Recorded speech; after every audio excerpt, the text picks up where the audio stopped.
29 people are facing charges tonight following a bizarre and dangerous protest that brought the morning commute right here to a screeching halt in Boston. Now, police had to shut down part of 93 North, just south of the city, and 93 South north of the city after activists blocked the highway at the height of rush hour.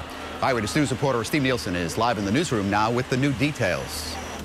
Well, Mike, it was a pretty crazy scene that unfolded around 7:30 this morning. State police literally dragged protesters off of 93 South in Medford after they sat in the middle of the highway with their arms locked inside of plastic tubing.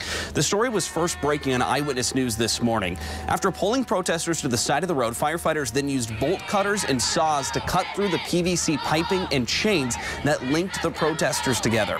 At that scene, 18 people were arrested. 93 South was fully reopened to traffic by around 8:30. Now, meanwhile, a similar situation was unfolding on 93 North in Milton. But in this case, the protesters were chained to 1,200-pound barrels filled with concrete positioned in the middle of the highway.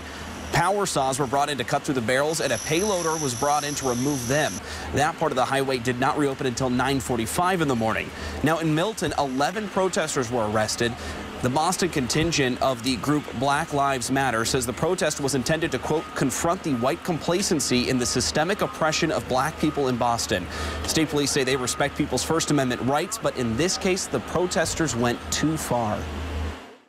This is not only immature and not only irresponsible, but the conduct is reckless. Come in and talk to the mayor about what your grievances are. Talk with someone about what those grievances are. But this kind of conduct is risking people's lives. Now, 29 people arrested are facing charges. That includes trespassing, disorderly conduct, and resisting arrest. Fortunately, there was no injuries. However, the disruption did cause at least one emergency vehicle to be rerouted, and that has a local fire chief absolutely livid. We'll have that story new live at 5:30. In the newsroom, I'm Steve Nielsen, Eyewitness News.